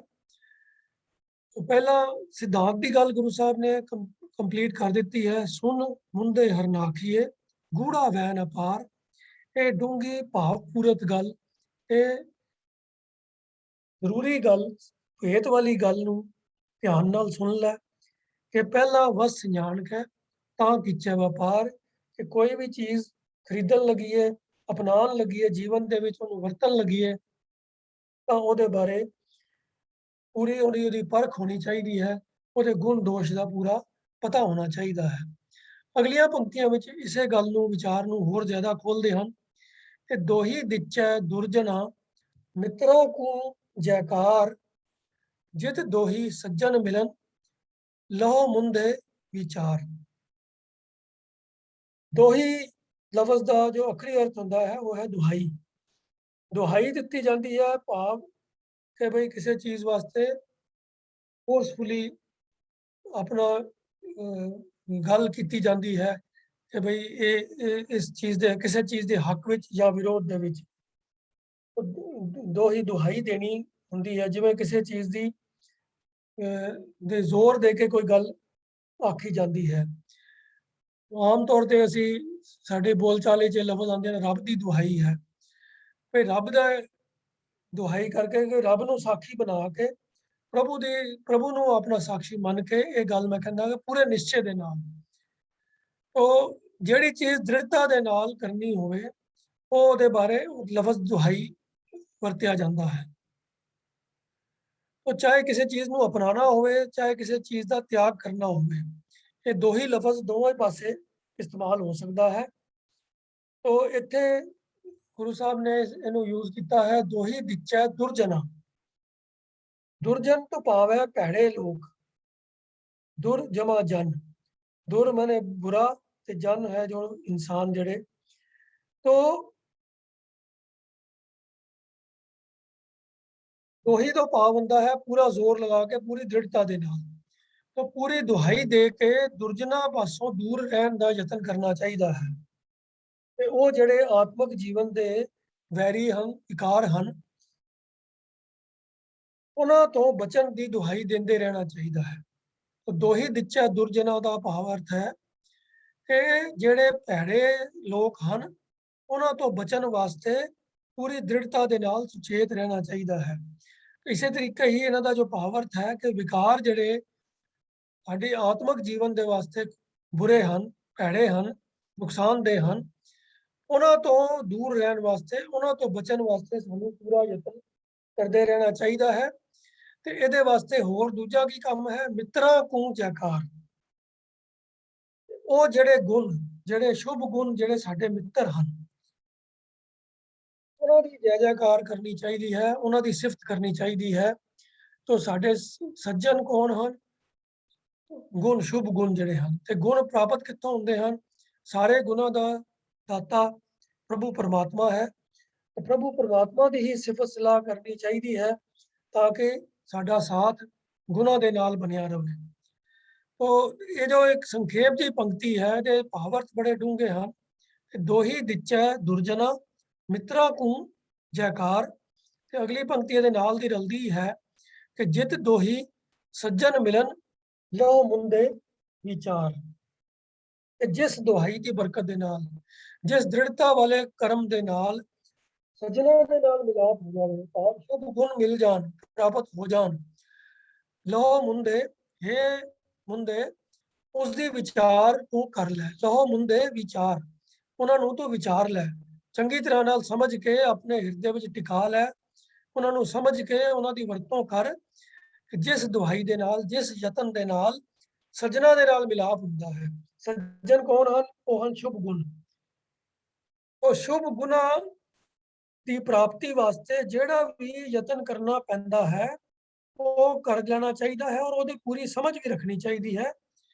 तो इन्हां पंक्तियां दे अंदर गुरु साहब जो सुनेहा दे रहे हैं, दोही दिचै दुर्जना मित्रा कू जयकार। जित दोही सज्जन मिलन लो मुंदे विचार। हे भोली जवान इस्त्रीए, हे जीव इस्त्रीए, तू ये विचार कर लै कि जिस दृढ़ता दे नाल शुभ गुणा दा मिलाप हो जाता है, ਉਹਦੀ ਵਿਚਾਰ ਤੇਰੇ ਮਨ ਦੇ ਵਿੱਚ ਪੱਕੀ ਤਰ੍ਹਾਂ ਨਾਲ ਟਿਕ ਜਾਣੀ ਚਾਹੀਦੀ ਹੈ। ਤੈਨੂੰ ਉਹਦੇ ਬਾਰੇ ਪਤਾ ਹੋਣਾ ਚਾਹੀਦਾ ਹੈ ਅਤੇ ਵਿਕਾਰਾਂ ਤੋਂ ਬਚਣ ਦੇ ਵਾਸਤੇ ਹਮੇਸ਼ਾ ਹੀ ਦੁਹਾਈ ਦੇਣੀ ਚਾਹੀਦੀ ਹੈ, ਉਹਨਾਂ ਤੋਂ ਬਚ ਕੇ ਰਹਿਣਾ ਚਾਹੀਦਾ ਹੈ। ਤੇ ਮਿੱਤਰਾਂ ਕੋ ਜੈਕਾਰ, ਸ਼ੁਭ ਗੁਣਾਂ ਦੀ ਸਿਫਤ ਕਰਨੀ ਚਾਹੀਦੀ ਹੈ। ਗੁਣਾਂ ਦੇ ਦਾਤੇ ਪ੍ਰਭੂ ਦੀ ਸਿਫਤ ਸਲਾਹ ਦੇ ਨਾਲ ਜੁੜਨਾ ਚਾਹੀਦਾ ਹੈ ਤਾਂ ਕਿ ਸ਼ੁਭ ਗੁਣਾਂ ਦੇ ਨਾਲ ਸਾਡਾ ਮੇਲ ਹੋ ਸਕੇ। तो जिस दोही, जित दोही सज्जन मिलन, ये वो दुहाई है परमात्मा की सिफत सलाह। परमात्मा की सिफत सलाह के नाल ही शुभ गुणों का मेल हुंदा है, साडे जीवन के अंदर चंगे गुण आते हैं। तो ये भावार्थ इन्हां दोनों पंक्तियां दा ये है कि हर समय सानू परमात्मा की सिफत सलाह के नाल ही जुड़िया रहना चाहिए है। ये गल मन दे विच दृढ़ता के नाल टिका लेनी चाहिए है अते विकारां तो बचन दा हर वक्त सानू आहर करना चाहिए है। विकारां तो बचन की दुहाई देनी चाहिए है, पूरा दृढ़ता के नाल यतन करना चाहिए है। तो चारों पंक्तियां नू मिला के जो हुण तक गल समझ आई कि ये गल बड़ी गहरी गंभीर गल है, भावपूरत गल है कि जिस चीज़ के नाल भी सांझ पानी होवे, पहला ਉਹਦੇ ਗੁਣ ਔਗਣਾਂ ਦੀ, ਉਹਦੇ ਗੁਣਾ ਦੋਸ਼ਾਂ ਦੀ ਸਮਝ ਰੱਖਣੀ ਚਾਹੀਦੀ ਹੈ। ਆਪਣੇ ਜੀਵਨ ਵਿੱਚ ਵੀ ਜਿਹੜੇ ਕੋਈ ਸੁਭਾਅ ਪਕਾਣੇ ਹਨ, ਜਿਹੜੇ ਵਿਚਾਰਾਂ ਨੂੰ ਆਪਣੇ ਹਿਰਦੇ ਵਿੱਚ ਥਾਂ ਦੇਣੀ ਹੈ, ਜਿਨ੍ਹਾਂ ਵਿਚਾਰਾਂ ਨੂੰ ਆਪਣੇ ਮਨ ਦੇ ਅੰਦਰ ਵਸਾਉਣਾ ਹੈ, ਜਿਨ੍ਹਾਂ ਨੂੰ ਆਪਣੇ ਆਚਰਣ ਦਾ ਹਿੱਸਾ ਬਣਾਉਣਾ ਹੈ, ਉਹਨਾਂ ਦੇ ਗੁਨਾਹ ਦੋਸ਼ਾਂ ਦਾ ਪਹਿਲੇ ਪਤਾ ਹੋਣਾ ਚਾਹੀਦਾ ਹੈ ਤੇ ਸ਼ੁਭ ਗੁਣਾਂ ਦੇ ਨਾਲ ਹੀ ਸਾਂਝ ਪਾਣੀ ਚਾਹੀਦੀ ਹੈ। ਵਿਕਾਰਾਂ ਤੋਂ ਬਚ ਕੇ ਰਹਿਣਾ ਚਾਹੀਦਾ ਹੈ। ਇਹ ਵਿਚਾਰ ਦ੍ਰਿੜਤਾ ਦੇ ਨਾਲ ਮਨ 'ਚ ਵਸਾ ਲੈਣਾ ਚਾਹੀਦਾ ਹੈ। ਸ਼ੁਭ ਗੁਣਾਂ ਨੂੰ ਹਾਸਲ ਕਰਨ ਦਾ ਤਰੀਕਾ ਹੈ ਕਿ ਉਹ ਕੰਮ ਕੀਤਾ ਜਾਵੇ ਜਿਹਦੇ ਨਾਲ ਇਹ ਗੁਣ ਹਾਸਲ ਹੋ ਸਕਦੇ ਹਨ, ਔਰ ਉਹ ਗੁਣ ਹੈ ਕਿ ਪ੍ਰਮਾਤਮਾ ਦੀ ਸਿਫਤ ਸਲਾਹ ਕਰਨੀ। ਜਿਤ ਦੋਹੀ ਸੱਜਣ ਮਿਲਣ ਲੋ ਮੁੰਡੇ ਵਿਚਾਰ। ਤੇ ਜਿਹਦੇ ਪਾਸੋਂ ਸ਼ੁਭ ਗੁਣ ਮਿਲ ਜਾਣ, ਉਹਨਾਂ ਗੁਣਾਂ ਦੇ ਬਦਲੇ ਦੇ ਵਿੱਚ ਸਭ ਕੁਝ ਅਰਪਣ ਕਰਨ ਦੀ ਮਨ ਦੇ ਵਿੱਚ ਭਾਵਨਾ ਵੀ ਹੋਣੀ ਚਾਹੀਦੀ ਹੈ। ਅਗਲੀਆਂ ਪੰਕਤੀਆਂ 'ਚ ਗੁਰੂ ਸਾਹਿਬ ਕਹਿੰਦੇ ਹਨ ਕਿ ਤਨ ਮਨ ਦੀਜੈ ਸੱਜਣਾ, ਐਸਾ ਸੰਸਾਰ ਤਿਸ ਸੋ ਨੇ ਨਾ ਕੀਚਈ, ਜੇ ਦਿਸੈ ਚੱਲਣਹਾਰ। ਇਹ ਜਿਨ੍ਹਾਂ ਦੇ ਰਾਹੀਂ ਸੱਜਣਾ ਨਾਲ ਮਿਲਾਪ ਹੋ ਜਾਵੇ, ਉਹਨਾਂ ਸੱਜਣਾ ਦੇ ਮਿਲਾਪ ਦੀ ਖਾਤਰ ਤਨ ਮਨ ਦੀਜੈ ਸੱਜਣਾ, ਉਹਨਾਂ ਸੱਜਣਾ ਦੀ ਖਾਤਰ ਆਪਣਾ ਤਨ ਅਤੇ ਮਨ ਦੋਨੋਂ ਹੀ ਅਰਪਣ ਕਰ ਦੇਣੇ ਚਾਹੀਦੇ ਹਨ। ਤਨ ਔਰ ਮਨ ਅਰਪਣ ਕਰਨ ਤੋਂ ਭਾਵ ਕੀ ਹੈ? ਬਈ ਕੋਈ ਗਿਫਟ ਰੈਪ ਕਰਕੇ ਕਿਸੇ ਨੂੰ ਅੱਗੇ ਭੇਟ ਦੇਣੀ ਹੈ? ਨਹੀਂ। ਤਨ ਅਰਪਣ ਕਰਨਾ ਭਾਵ ਸਰੀਰਕ ਤੌਰ ਦੇ ਉੱਤੇ ਸੇਵਾ ਕਰਨੀ। ਮਨ ਅਰਪਣ ਕਰਨ ਤੋਂ ਭਾਵ ਹੈ ਕਿ ਆਪਣੇ ਮਨ ਦੇ ਵਿਚਾਰਾਂ ਨੂੰ ਕੰਟਰੋਲ ਕਰਕੇ ਗੁਰੂ ਪਾਸੋਂ ਮਿਲੇ ਹੋਏ ਗਿਆਨ ਦੇ ਅੱਗੇ ਆਪਣੇ ਮਨ ਨੂੰ ਝੁਕਾ ਲੈਣਾ, ਆਪਣੀ ਮਨ ਆਈਆਂ ਨਾ ਕਰਨੀਆਂ, ਬਲਕਿ ਗੁਰੂ ਦੇ ਪਾਸੋਂ ਮਿਲੀ ਹੋਈ ਸਿੱਖਿਆ, ਜਿਹੜੇ ਸ਼ੁਭ ਗੁਣਾਂ ਦੀ ਸੋਝੀ ਗੁਰੂ ਪਾਸੋਂ ਮਿਲਦੀ ਹੈ, ਉਹਨਾਂ ਨੂੰ ਸਵੀਕਾਰ ਕਰਕੇ ਆਪਣੇ ਮਨ ਨੂੰ ਉਹਦੇ ਅੱਗੇ ਝੁਕਾ ਲੈਣਾ, ਅਰਪਣ ਕਰ ਦੇਣਾ, ਇਹ ਮਨ ਦੇਣ ਦੀ ਗੱਲ ਹੈ। ਤਾਂ ਤਨ ਮਨ ਦੀਜੈ ਸੱਜਣਾ, ਐਸਾ ਹਸਨ ਸਾਰ। ਹਸਨ ਤੋਂ ਭਾਵ ਹੈ ਹਸੀ, ਖੁਸ਼ੀ। ਸਾਰ ਤੋਂ ਭਾਵ ਹੈ श्रेष्ठ। तो ਜੇ ਤਨ ਔਰ ਮਨ ਅਰਪਣ ਕਰਕੇ ਸ਼ੁਭ ਗੁਣਾਂ ਦੇ ਨਾਲ ਮੇਲ ਹੋ ਜਾਂਦਾ ਹੈ ਤਾਂ ਇਹ ਖੁਸ਼ੀ ਸਾਰੀ ਦੁਨਿਆਵੀ ਖੁਸ਼ੀਆਂ ਤੋਂ श्रेष्ठ ਖੁਸ਼ੀ ਹੈ। ਇਹ ਆਨੰਦ ਸਭ ਦੁਨਿਆਵੀ ਖੁਸ਼ੀਆਂ ਤੋਂ ਉੱਤਮ ਹੈ। ਸਾਰ ਤੋਂ ਭਾਵ ਹੈ श्रेष्ठ, ਭਾਵ ਉੱਤਮ। ਹਸਨ ਤੋਂ ਭਾਵ ਹੈ ਖੁਸ਼ੀ ਦਾ ਜੋ ਕਾਰਨ, ਜੋ ਆਨੰਦ ਖੁਸ਼ੀ ਪ੍ਰਾਪਤ ਹੁੰਦੀ ਹੈ। ਤੋ ਤਨ ਮਨ ਦੇ ਕੇ ਵੀ ਜੇ ਸੱਜਣਾ ਦੇ ਨਾਲ ਮਿਲਾਪ ਹੋ ਜਾਂਦਾ ਹੈ, ਜੇ ਸ਼ੁਭ ਗੁਣ ਜੀਵਨ ਦੇ ਅੰਦਰ ਆ ਜਾਂਦੇ ਹਨ, ਤਾਂ ਆਪਣਾ ਤਨ ਮਨ ਅਰਪਣ ਕਰਕੇ ਵੀ ਐਸੇ ਆਨੰਦ ਦੀ ਪ੍ਰਾਪਤੀ ਜਿਹੜੀ ਹੈ ਉਹ ਸਭ ਤੋਂ ਉੱਤਮ ਹੈ। ਤੇ ਇਹਦੇ ਮੁਕਾਬਲੇ ਦੇ ਵਿੱਚ ਉਹ ਟੈਂਪਰੇਰੀ ਖੁਸ਼ੀਆਂ, ਉਹ ਟੈਂਪਰੇਰੀ ਮਾਇਆ ਦੇ ਸੁੱਖ ਜਿਹੜੇ ਥੋੜੇ ਸਮੇਂ ਵਾਸਤੇ ਹੀ ਸਾਥ ਦਿੰਦੇ ਹਨ, ਉਹਨਾਂ ਦੇ ਸਾਥ ਕਰਨ ਤੋਂ ਗੁਰੂ ਸਾਹਿਬ ਨੇ ਅਗਲੀ ਪੰਕਤੀ ਵਿੱਚ ਮਨਾ ਕੀਤਾ ਹੈ ਕਿ ਤਿਸ ਸੋ ਨੇ ਨਾ ਕੀਚਈ, ਜੇ ਦਿਸੈ ਚੱਲਣ ਹਾਰ। ਤਿਸ ਸੋ ਉਸ ਦੇ ਨਾਲ, ਨੇ ਪਿਆਰ, ਨਾ ਕੀਚਈ ਪਿਆਰ ਨਾ ਲਗਾਇਆ ਜਾਵੇ, ਪਿਆਰ ਨਾ ਪਾਇਆ ਜਾਵੇ, ਜੇ ਦਿਸੈ ਚੱਲਣਹਾਰ। ਚੱਲਣਹਾਰ ਤੋਂ ਭਾਵ ਹੈ ਜਿਹੜਾ ਥੋੜ ਚਿਰਾ ਹੈ, ਟੈਂਪਰੇਰੀ ਹੈ। ਆਓ ਮਾਇਆ ਦੇ ਜਿਹੜੇ ਸੁੱਖ ਹਨ, ਜੋ ਮਾਇਆ ਦੀਆਂ ਖੁਸ਼ੀਆਂ ਹਨ, ਉਹ ਚੱਲਣਹਾਰ ਹਨ, ਅੱਜ ਹਨ, ਕੱਲ ਨੂੰ ਖਤਮ ਹੋ ਜਾਣੀਆਂ ਹਨ। ਤੋ ਉਹਨਾਂ ਸੱਜਣਾ ਦੇ ਨਾਲ ਦਾ ਸਾਥ ਕਰਨਾ ਚਾਹੀਦਾ ਹੈ। ਉਹ ਉਹਨਾਂ ਤੋਂ ਮਿਲੀ ਹੋਈ ਖੁਸ਼ੀ ਸਭ ਤੋਂ श्रेष्ठ ਹੈ। ਪਰ ਮਾਇਆ ਦੇ ਜਿਹੜੇ ਖੁਸ਼ੀਆਂ ਹਨ, ਜਿਹੜੇ ਇੰਦਰੀਆਂ ਦੇ ਸਵਾਦ ਹਨ, ਜਿਹੜੇ ਇੰਦਰੀਆਂ ਦੇ ਰਸ ਹਨ, ਉਹਨਾਂ ਦੇ ਨਾਲ ਪਿਆਰ ਨਹੀਂ ਪਾਉਣਾ ਚਾਹੀਦਾ, ਕਿਉਂਕਿ ਉਹ ਚੱਲਣਹਾਰ ਹਨ। ਉਹ ਨੀਵੇਂ ਜਿਹੜੀ ਹੈ ਦਰਜੇ ਦੇ ਸੁੱਖ ਹਨ, ਨੀਵੇਂ ਦਰਜੇ ਦੇ ਗੁਣ ਹਨ, ਨੀਵੇਂ ਦਰਜੇ ਦੀ ਖੁਸ਼ੀ ਹੈ। ਤੇ ਅੱਜ ਜਾਂ ਥੋੜ ਚਿਰੇ ਉਹ ਸਾਥ ਦੇਣ ਵਾਲੀ ਹੈ, ਨਾਲ ਨਿਭਣ ਵਾਲੀ ਨਹੀਂ ਹੈ। ਤਾਂ ਇਸ ਲਈ ਉਹਨਾਂ ਦੇ ਨਾਲ ਪਿਆਰ ਨਹੀਂ ਪਾਉਣਾ ਚਾਹੀਦਾ, ਉਹਨਾਂ ਤੋਂ ਬਚ ਕੇ ਰਹਿਣਾ ਚਾਹੀਦਾ ਹੈ। ਅੰਤਲੀ ਪੰਕਤੀ ਵਿੱਚ ਗੁਰੂ ਸਾਹਿਬ ਕਹਿੰਦੇ ਹਨ ਕਿ ਨਾਨਕ ਜਿਨੀ ਇਵ ਕਰ ਬੁੱਝਿਆ, ਜਿਨ੍ਹਾਂ ਨੇ ਇਵ ਕਰ ਇਸ ਤਰੀਕੇ ਦੇ ਨਾਲ ਬੁੱਝਿਆ, ਗੱਲ ਨੂੰ ਸਮਝ ਲਿਆ ਹੈ, ਤਿਨਾਂ ਵਿਟੋਂ ਕੁਰਬਾਨ। ਵਿਟੋਂ ਉਹਨਾਂ ਤੋਂ ਉਹਨਾਂ ਵਾਸਤੇ ਕੁਰਬਾਨ, ਮੈਂ ਕੁਰਬਾਨ ਜਾਂਦਾ ਹਾਂ, ਸਦਕੇ ਜਾਂਦਾ ਹਾਂ। तो इस सारे श्लोक के अंदर जिस गल के उत्ते स्ट्रेस दिता गया है, ਉਹਦਾ ਸੰਖੇਪ ਚ ਇੱਕ ਸੈਂਟੈਂਸ ਵਿੱਚ ਗੱਲ ਨੂੰ ਸਮਝਣਾ ਹੋਵੇ ਤਾਂ ਵਿਕਾਰਾਂ ਦਾ ਤਿਆਗ ਕਰਕੇ ਸ਼ੁਭ ਗੁਣਾਂ ਦੇ ਨਾਲ ਸਾਂਝ ਪਾਣੀ, ਇਹ ਜੀਵਨ ਦਾ ਮਕਸਦ ਹੋਣਾ ਚਾਹੀਦਾ ਹੈ। ਉਹਨਾਂ ਖੁਸ਼ੀਆਂ ਦੇ ਵਿੱਚੋਂ ਸਵਾਦ रस नहीं मानने चाहिए ਜਿਹੜੀਆਂ माया के स्वाद हैं ਤੇ ਜਿਹੜੇ गुण परमात्मा की सिफत सलाह के ਵਿੱਚੋਂ प्राप्त ਹੁੰਦੇ ਹਨ, ਜਿਹੜੇ उत्तम गुण ਹਨ ਉਹਨਾਂ ਦੇ ਨਾਲ ਹੀ ਸਾਂਝ ਪਾਣੀ ਚਾਹੀਦੀ ਹੈ। ਉਹ ਸੰਬੋਧਨ ਗੁਰੂ ਸਾਹਿਬ ਨੇ ਕੀਤਾ ਹੈ, ਸੁਨ ਮੁੰਦੇ ਹਰਨਾਖੀਏ ਗੂੜਾ ਵਹਿਣ ਅਪਾਰ, हे जवान स्त्रीए, हे भोली कुड़िए, हे सोहने नेत्रा वालीए। भाव यही है कि ये जो मनुखा जन्म उत्तम जन्म मिलिया है, ये जो सोहना मनुखा शरीर मिलिया है, ये जीव स्त्रीए इस गल नूं ध्यान दे नाल समझ लै।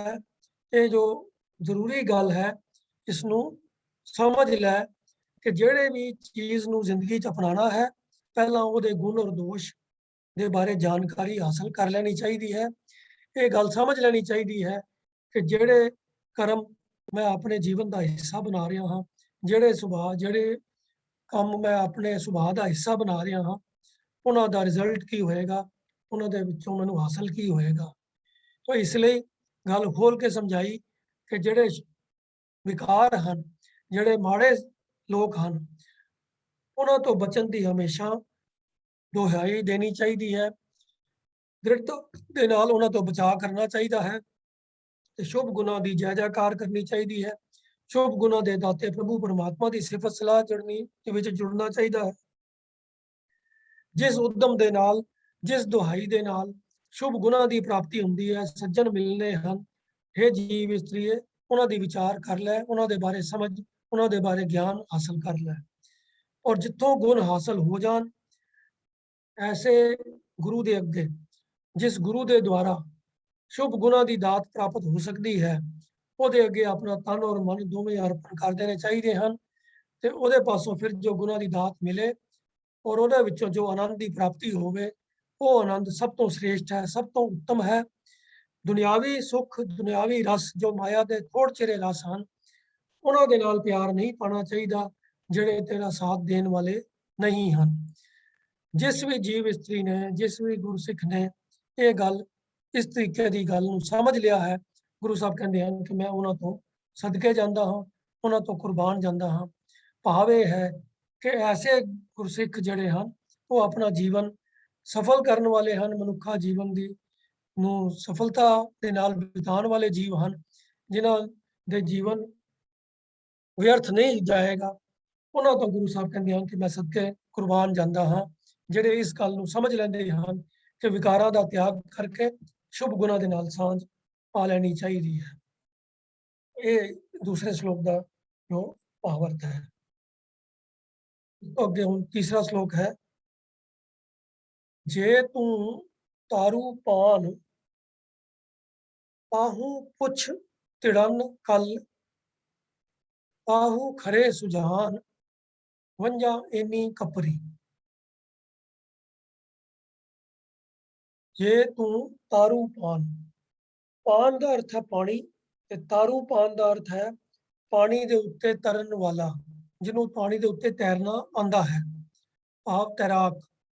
जे तू तारू पान, भाई जे तू पानी का तारू बनना चाहता है, जे तू तैरना सीखना चाहता है, ताहू पुछ तिड़ा निकल, ता उन्हां कोलों ये जाच पुछ, ये तरीका उन्हां कोलों समझ जिन्हां दे कोल तैरन दी समर्था है, जिन्हां दे कोल तैरन दी समझ है। तिड़न तैरन दी जाच, कल मैंने समर्था सोझी, समर्था जिन्हां दे कोल ये ताकत है तैरन दी, जिहड़े तैरना जानते हैं। तो तिड़न दा मतलब है तैरना, कल दा मतलब है वो ताकत, वो समर्था, जाच, हुनर। तो जिन्हां दे कोल तैरन दा हुनर है, उन्होंने कोलों ही पूछेगा ना, जे तू पानी के उत्ते तैरना सीखना चाहता है। तो ये गल भावें पानी के उत्ते तैरन की हो रही है, भावार्थ है इस भवजल के तैर के पार होने की। यह इंसान जे तू चाहता है कि इस संसार भवजल तो पार होवे, तो तेनों उन्हां दी संगत करनी चाहिए है, उन्हां दी शरण विच जाना चाहिए है, जिहड़े इस भवजल तो पार होने की जाच जानते हैं, जिन्हां कोल ये सोझी है कि संसार भवजल तो किवें पार होया जा सकता है।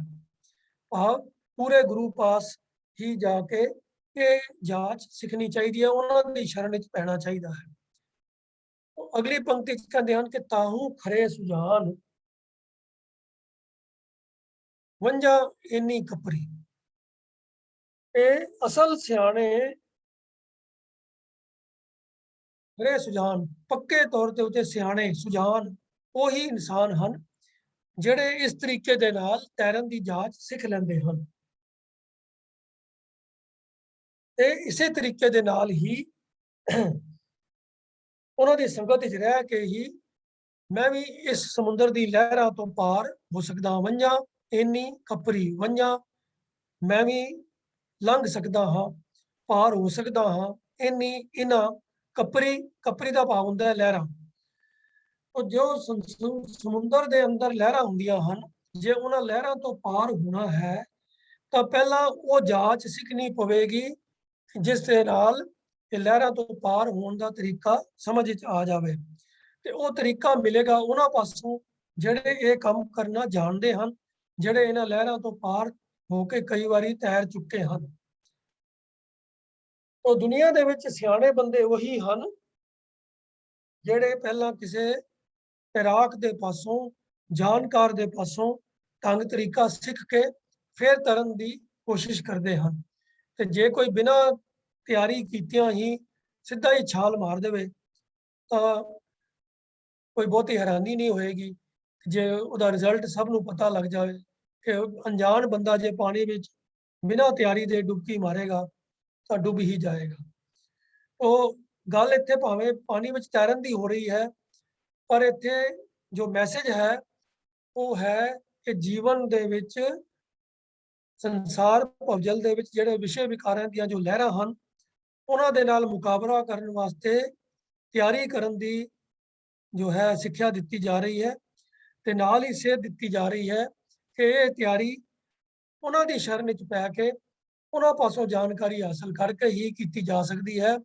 ਜਿਹੜੇ ਆਪ ਇਸ ਸੰਸਾਰ ਭਵਜਲ ਤੋਂ ਤਰਨ ਦੀ ਜਾਂਚ ਰੱਖਦੇ ਹਨ ਜਿਨ੍ਹਾਂ ਪਾਸ ਇਹ ਸਮਰੱਥਾ ਹੈ ਉਹ ਆਖਰੀ ਅਰਥ ਤਾਂ ਸਿਰਫ ਇਹੀ ਹਨ ਕਿ ਜੇ ਤੂੰ ਪਾਣੀ ਤੇ ਤੈਰਨਾ ਚਾਹੁੰਦਾ ਹੈ ਤਾਂ ਤੈਰਨ ਦੀ ਸਮਝ ਰੱਖਣ ਵਾਲਿਆਂ ਪਾਸੋਂ ਜਾ ਕੇ ਪੁੱਛ ਇਸ ਜੀਵਨ ਦੇ ਅੰਦਰ ਸਿਆਣੇ ਇਨਸਾਨ ਉਹੀ ਹਨ ਜਿਹੜੇ ਇਹ ਜਾਣਕਾਰੀ ਹਾਸਲ ਕਰਕੇ ਇਹਨਾਂ ਲਹਿਰਾਂ ਤੋਂ ਪਾਰ ਹੁੰਦੇ ਹਨ ਭਾਵ ਅਰਥ ਇਹੀ ਹੈ ਕਿ ਜੇ ਸੰਸਾਰ ਭਵਜਲ ਦੇ ਵਿੱਚ ਵਿਸ਼ੇ ਵਿਕਾਰਾਂ ਦੇ ਨਾਲ ਮੁਕਾਬਲਾ ਕਰਨਾ ਚਾਹੁੰਦੇ ਹੋ ਤਾਂ ਐਸੇ ਪੂਰਨ ਗੁਰੂ ਦੀ ਸ਼ਰਨ ਵਿੱਚ ਪਵੋ ਜਿਹੜਾ ਆਪ ਸਮਰੱਥ ਹੈ ਇਸ ਵਿਕਾਰਾਂ ਦੀਆਂ ਲਹਿਰਾਂ ਤੋਂ ਤੈਰ ਕੇ ਪਾਰ ਹੋਣ ਵਾਸਤੇ ਉਹਦੀ ਸ਼ਰਨ ਵਿੱਚ ਪੈ ਕੇ ਹੀ ਇਸ ਭਵਜਲ ਤੋਂ ਇਹਨਾਂ ਵਿਕਾਰਾਂ ਦੇ ਸਾਗਰ ਤੋਂ ਪਾਰ ਹੋਇਆ ਜਾ ਸਕਦਾ ਹੈ ਅਗਲਾ ਸ਼ਲੋਕ ਹੈ ਚੌਥਾ ਝੜ ਝੱਖੜ ਪਹਾੜ ਲਹਿਰੀ ਵਹਿਨ ਲਖੇਸਰੀ ਸਤਗੁਰ ਸਿਉ ਆਲਾਏ ਬੇੜੇ ਡੁੱਬਣ ਨਾਹੇ ਹੋ ਪਹਾੜ ਦਾ ਅਰਥ ਹੁੰਦਾ ਹੈ ਹੜ ਫਲੱਡ ਝੜ ਦਾ ਅਰਥ ਹੈ ਝੜੀ ਜਿਵੇਂ ਬਰਸਾਤ ਦੀ ਝੜੀ ਹੁੰਦੀ ਹੈ ਲਗਾਤਾਰ ਬਾਰਿਸ਼ ਲਗਾਤਾਰ ਮੀਂਹ ਪੈਂਦਾ ਰਹਿੰਦਾ ਹੈ ਝੱਖੜ ਤੋਂ ਭਾਵ ਹੈ ਹਨੇਰੀ ਲਹਿਰੀ ਲਹਿਰਾਂ ਜਿਵੇਂ ਉੱਪਰ ਲਫ਼ਜ਼ ਆਇਆ ਕਪਰੀ ਤੇ ਇੱਥੇ ਲਫ਼ਜ਼ ਆਇਆ ਲਹਿਰੀ ਇਹਦਾ ਭਾਵ ਦੋਵਾਂ ਦਾ ਇੱਕੋ ਹੀ ਹੈ ਕਪਰੀ ਦਾ ਭਾਵ ਵੀ ਲਹਿਰਾਂ ਤੇ ਲਹਿਰੀ ਵੀ ਲਹਿਰਾਂ ਵਹਿਨ ਭਾਵ ਵਹਿੰਦੀਆਂ ਹਨ ਚਲਦੀਆਂ ਹਨ ਲਖੇਸਰੀ ਲੱਖਾਂ ਹੀ ਲੱਖਾਂ ਦੀ ਗਿਣਤੀ ਵਿੱਚ ਉਹ ਗੁਰੂ ਸਾਹਿਬ ਇੱਥੇ ਹੁਣ ਇਸ ਪੰਕਤੀ ਦੇ ਰਾਹੀਂ ਇੱਕ ਨਕਸ਼ਾ ਖਿੱਚ ਰਹੇ ਹਨ ਸਾਡੇ ਸਾਹਮਣੇ ਇੱਕ ਨਜ਼ਾਰਾ ਬਣਾ ਕੇ ਪੇਸ਼ ਕਰ ਰਹੇ ਹਨ ਇਹ ਸੰਸਾਰ ਇੱਕ ਐਸਾ ਭਵਜਲ ਹੈ ਇਸ ਤਰੀਕੇ ਦਾ ਇੱਕ ਚੀਜ਼ ਹੈ ਜਿੱਥੇ ਝੜ ਝੱਖੜ ਪਹਾੜ ਲਹਿਰੀ ਵਹਿਨ ਲਖੇਸਰੀ ਤੇ ਜਿੱਥੇ ਹਰ ਵਕਤ ਮੀਂਹ ਦੀ ਝੜੀ ਵੀ ਚੱਲ ਰਹੀ ਹੈ ਬੜੀ ਜ਼ੋਰਦਾਰ ਹਨੇਰੀ ਵੀ ਆ ਰਹੀ ਹੈ ਪਾਣੀ ਦੇ ਹੜ੍ਹ ਵੀ ਆ ਰਹੇ ਹਨ ਤੇ ਲਹਿਰਾਂ ਵੀ ਬਹੁਤ ਸਾਰੀਆਂ ਜਿਹੜੀਆਂ ਹਨ ਉਹ ਚੱਲ ਰਹੀਆਂ ਹਨ ਲੱਖਾਂ ਦੀ ਗਿਣਤੀ ਦੇ ਵਿੱਚ ਲਹਿਰਾਂ ਇਸ ਪਾਣੀ ਦੇ ਵਿੱਚ ਚੱਲ ਰਹੀਆਂ ਹਨ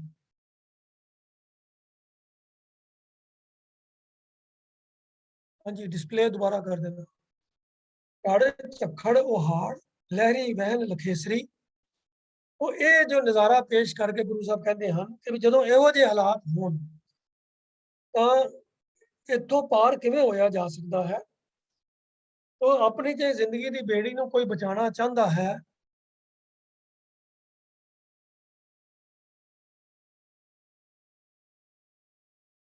ਤਾਂ ਉਹਦੇ ਵਾਸਤੇ ਕੀ ਤਰੀਕਾ ਹੈ ਕਿ ਸਤਿਗੁਰ ਸਿਉ ਆਲਾਏ ਬੇੜੇ ਡੁੱਬਣ ਨਾਹੇ ਪਾਉ। ਜੇ ਤੂੰ ਚਾਹੁੰਦਾ ਹੈ ਕਿ ਤੇਰੀ ਜ਼ਿੰਦਗੀ ਦੀ ਬੇੜੀ ਨਾ ਡੁੱਬੇ, ਉਸ ਡਰ ਤੋਂ ਤੂੰ ਅਗਰ ਜੇ ਬਚਣਾ ਚਾਹੁੰਦਾ ਹੈ, ਜੇ ਤੂੰ ਚਾਹੁੰਦਾ ਹੈ ਕਿ ਡੁੱਬਣ ਦਾ ਬਿਲਕੁਲ ਕੋਈ ਖਤਰਾ ਨਾ ਹੋਵੇ, ਕੋਈ ਡਰ ਨਾ ਹੋਵੇ, ਤਾਂ ਉਹਦੇ ਵਾਸਤੇ ਤਰੀਕਾ ਕੀ ਹੈ ਕਿ ਸਤਿਗੁਰ ਸਿਉ ਆਲਾਏ। ਆਲਾਏ ਦਾ ਮਤਲਬ ਹੁੰਦਾ ਹੈ ਪੁਕਾਰ ਕਰਨੀ, ਉੱਚੀ ਹੇਕ ਆਵਾਜ਼ ਲਗਾਣੀ। ਜਿਵੇਂ ਕੋਈ ਬੰਦਾ ਮੁਸੀਬਤ ਵਿੱਚ ਫਸਿਆ ਹੋਵੇ ਤਾਂ ਉੱਚੀ ਆਵਾਜ਼ ਦਿੰਦਾ ਬਚਾਓ ਬਚਾਓ, ਕੋਈ ਮੈਨੂੰ ਬਚਾਓ। ਤਾਂ ਗੁਰੂ ਸਾਹਿਬ ਕਹਿ ਰਹੇ ਹਨ ਕਿ ਸੱਚੇ ਗੁਰੂ ਦੇ ਅੱਗੇ ਹੀ ਪੁਕਾਰ ਕਰਨੀ ਚਾਹੀਦੀ ਹੈ ਕਿ ਮੈਨੂੰ ਇਸ ਝੜ ਝੱਖੜ ਹੜ ਲਹਿਰਾਂ ਵਾਲੇ ਮਾਹੌਲ ਦੇ ਵਿੱਚੋਂ, ਜਿਹੜੇ ਸਮੁੰਦਰ ਦੇ ਵਿੱਚ ਮੈਂ ਫਸਿਆ ਹੋਇਆ ਹਾਂ, ਮੇਰੀ ਬੇੜੀ ਨੂੰ ਪਾਰ ਲੰਘਾ ਦਿਓ। ਇਹ ਸਤਿਗੁਰ ਅੱਗੇ ਬੇਨਤੀ ਕਰਨੀ ਚਾਹੀਦੀ ਹੈ। ਕਿਉਂ? ਕਿਉਂਕਿ ਸਤਿਗੁਰ ਐਸਾ ਸੁਜਾਨ ਤੈਰਾਕ ਹੈ ਜਿਹੜਾ ਇਸ ਭਵਜਲ ਸੰਸਾਰ ਤੋਂ ਪਾਰ ਹੋਣਾ ਜਾਣਦਾ ਹੈ, ਜਿਹੜਾ ਨਿਰਾ ਆਪ ਹੀ ਪਾਰ ਹੋਣਾ ਨਹੀਂ ਜਾਣਦਾ, ਡੁੱਬਦਿਆਂ ਹੋਇਆਂ ਨੂੰ ਤਾਰਨ ਦੇ ਵੀ ਸਮਰੱਥ ਹੈ। ਜਿਵੇਂ ਪਿਛਲੇ ਸ਼ਲੋਕ ਵਿੱਚ ਵੀ ਆਇਆ ਸੀ ਕਿ ਜੇ ਤੂੰ ਤਾਰੂ ਪਾਨ ਤਾਹੂ ਪੁੱਛ ਤਿੜਨ ਕਲ। ਤਿੜਨ ਕਲ ਜਿਹਨੂੰ ਤੈਰਨ ਦੀ ਕਲਾ ਜਿਹਦੇ ਪਾਸ ਹੈ, ਜਿਹਦੇ ਕੋਲ ਸਮਰੱਥਾ ਹੈ, ਜਿਹਨੂੰ ਸਮਝ ਹੈ ਤੈਰਨ ਦੀ, ਉਹ ਸੱਚਾ ਗੁਰੂ ਹੈ ਜਿਹਦੇ ਕੋਲ ਇਹ ਸਮਰੱਥਾ ਹੈ ਕਿ ਸੰਸਾਰ ਭਵਜਲ ਤੋਂ ਕਿਵੇਂ ਤੈਰਿਆ ਜਾ ਸਕਦਾ ਹੈ, ਇਹਨਾਂ ਵਿਕਾਰਾਂ ਤੋਂ ਕਿਵੇਂ ਬਚਿਆ ਜਾ ਸਕਦਾ ਹੈ। ਕਿਉਂਕਿ ਸਤਿਗੁਰ ਦਾ ਡਾਇਰੈਕਟ ਸੰਬੰਧ ਹੈ ਪਰਮਾਤਮਾ ਦੇ ਨਾਲ, ਜੋ ਸਾਰੇ ਗੁਣਾਂ ਦਾ ਦਾਤਾ ਹੈ, ਜੋ ਸਭ ਕਲਾ ਦਾ ਸਮਰੱਥ ਹੈ, ਸਰਬ ਕਲਾ ਸਮਰੱਥ ਹੈ। ਸਾਰੀਆਂ ਤਾਕਤਾਂ ਜਿਸ ਪਾਸੋਂ ਪ੍ਰਾਪਤ ਹੁੰਦੀਆਂ ਹਨ। ਤਾਂ ਗੁਰੂ ਦਾ ਸਿੱਧਾ ਸੰਬੰਧ ਉਸ ਪਰਮਾਤਮਾ ਅਕਾਲ ਪੁਰਖ ਦੇ ਨਾਲ ਹੈ। ਉਹ ਸਾਰੀਆਂ ਜੋ ਪ੍ਰਭੂ ਦੇ ਗੁਣ ਹਨ, ਉਹ ਗੁਰੂ ਦੇ ਵਿੱਚ ਵੀ ਗੁਣ ਮੌਜੂਦ ਹਨ। ਤਾਂ ਇਸ ਲਈ ਸੰਸਾਰ ਦੇ ਅੰਦਰ ਕਿਸੇ ਤਰੀਕੇ ਦੀ ਵੀ ਕੋਈ ਮੁਸ਼ਕਲ, ਕੋਈ ਦੁਵਿਧਾ, ਕੋਈ ਤਕਲੀਫ ਆਵੇ, ਉਹਦਾ ਹੱਲ ਸਤਿਗੁਰ ਦੇ ਪਾਸ ਹੈ। ਤਾਂ ਇਸ ਲਈ ਇਸ ਭਵਜਲ ਸੰਸਾਰ ਦੇ ਅੰਦਰ ਜਿਹਦੇ ਵਿੱਚ ਝੜ ਝੱਖੜ ਉਹਾੜ ਲਹਿਰੀ ਵਹਿਣ ਲਖੇਸਰੀ, ਇੱਥੇ ਬਾਰਿਸ਼ ਦੀ ਝੜੀ ਲੱਗੀ ਹੋਈ ਹੈ, ਇੱਥੇ ਹਨੇਰੀ ਦਾ ਝੱਖੜ ਆ ਰਿਹਾ ਹੈ, ਇੱਥੇ ਦਰਿਆ ਦੇ ਵਿੱਚ ਹੜ੍ਹ ਆ ਰਿਹਾ ਹੈ, ਇੱਥੇ ਲਹਿਰਾਂ ਦਾ ਵਹਿਣ, ਲਗਾਤਾਰ ਲੱਖਾਂ ਹੀ ਲਹਿਰਾਂ ਉਛਲ ਉਛਲ ਕੇ ਵਹਿ ਰਹੀਆਂ ਹਨ।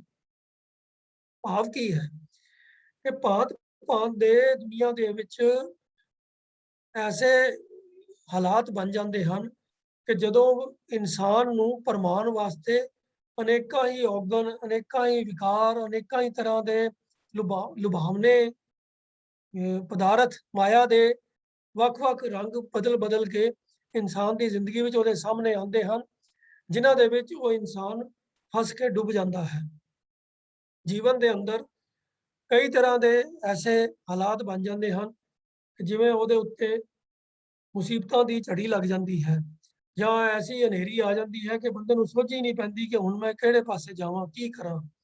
ਜਾਂ ਐਸਾ ਹੜ੍ਹ ਆ ਜਾਂਦਾ ਹੈ ਜਿਸਦਾ ਮੁਕਾਬਲਾ ਕਰਨ ਦੀ ਉਹਦੇ ਅੰਦਰ ਸਮਰੱਥਾ ਨਹੀਂ ਹੁੰਦੀ, ਉਹ ਆਪਣੇ ਆਪ ਨੂੰ ਕਮਜ਼ੋਰ ਮਹਿਸੂਸ ਕਰਦਾ ਹੈ। ਐਸੇ ਅਨੇਕਾਂ ਲਹਿਰਾਂ ਦਾ ਵਹਾਅ ਜ਼ਿੰਦਗੀ ਵਿੱਚ ਆ ਜਾਂਦਾ ਹੈ ਕਿ ਬੰਦੇ ਨੂੰ ਸਮਝ ਨਹੀਂ ਆਉਂਦੀ ਕਿ ਮੈਂ ਕਿਹੜਾ ਫੈਸਲਾ ਕਰਾਂ, ਕਿਹੜਾ ਕੰਮ ਕਰਾਂ, ਕਿਹੜਾ ਨਾ ਕਰਾਂ। ਤਾਂ ਐਸੇ ਸਾਰੇ ਹੀ ਮੁਸ਼ਕਲ ਭਰੇ ਹਾਲਾਤਾਂ ਦੇ ਵਿੱਚ ਇੱਕੋ ਇੱਕ ਢੰਗ ਹੈ ਬਚਾਅ ਦਾ, ਉਹਨਾਂ ਮੁਸੀਬਤਾਂ ਤੋਂ ਪਾਰ ਹੋਣ ਦਾ। ਜਦੋਂ ਇਹ ਅਸ਼ੋਰੈਂਸ ਮਿਲ ਜਾਵੇ ਕਿ ਹੁਣ ਮੇਰੀ ਜ਼ਿੰਦਗੀ ਦੀ ਜੋ ਬੇੜੀ ਹੈ, ਜਿਸ ਸਹਾਰੇ ਮੈਂ ਆਪਣਾ ਜੀਵਨ ਚਲਾ ਰਿਹਾ ਹਾਂ, ਉਹ ਡੁੱਬੇਗਾ ਨਹੀਂ ਤੇ ਮੈਂ ਇਹਨਾਂ ਮੁਸੀਬਤਾਂ ਤੋਂ ਉੱਚੇ ਉੱਠ ਕੇ ਪਾਰ ਹੋ ਜਾਵਾਂਗਾ, ਉਹ ਹੈ ਸਤਿਗੁਰ ਦੇ ਅੱਗੇ ਬੇਨਤੀ ਕਰਨੀ, ਸਤਿਗੁਰ ਦੇ ਅੱਗੇ ਅਰਦਾਸ ਕਰਨੀ, ਸਤਿਗੁਰ ਦੀ ਸ਼ਰਨ ਵਿੱਚ ਜਾਣਾ। ਸਤਿਗੁਰ ਸਿਉ ਆਲਾਏ, ਸਤਿਗੁਰ ਨੂੰ ਪੁਕਾਰ ਕਰੋ, ਉਹਦੀ ਸ਼ਰਨ ਵਿੱਚ ਜਾਓ, ਗੁਰੂ ਦੇ ਦਿੱਤੀ ਹੋਈ ਸਿੱਖਿਆ ਦੇ ਅਨੁਸਾਰ ਜੀਵਨ ਦੇ ਵਿੱਚ ਕਰਮ ਕਰੋ, ਤਾਂ ਜੀਵਨ ਦੀ ਬੇੜੀ ਜਿਹੜੀ ਹੈ ਇਹਨਾਂ ਵਿਕਾਰਾਂ ਦੀਆਂ ਲਹਿਰਾਂ ਦੇ ਵਿੱਚ ਨਹੀਂ ਡੁੱਬੇਗੀ। ਇਹੀ ਇਸ ਸ਼ਲੋਕ ਦੀ ਸਿੱਖਿਆ ਹੈ। ਤੋ ਇਹ ਅੱਜ ਦੀ ਵਿਚਾਰ ਨੂੰ ਇੱਥੇ ਹੀ ਅਸੀਂ ਸੰਕੋਚਦੇ ਹੋਇਆ ਹੋਈਆਂ ਭੁੱਲਾਂ ਵਾਸਤੇ ਆਪ ਜੀ ਪਾਸੋਂ ਖਿਮਾ ਦੀ ਜਾਚਨਾ ਕਰਦੇ ਹਾਂ। ਅੱਜ ਦੇ ਵਿਚਾਰ ਨਾਲ ਸੰਬੰਧਿਤ ਕੋਈ ਕਿਸੇ ਦਾ ਪ੍ਰਸ਼ਨ ਜਾਂ ਕਮੈਂਟ ਹੋਵੇ ਤਾਂ ਆਪ ਜੀ ਅਨਮਿਊਟ ਕਰਕੇ ਆਪਣੀ ਗੱਲ ਸਾਂਝੀ ਕਰ ਸਕਦੇ ਹੋ ਜੀ। ਵਾਹਿਗੁਰੂ ਜੀ ਕਾ ਖਾਲਸਾ, ਵਾਹਿਗੁਰੂ ਜੀ ਕੀ ਫਤਿਹ।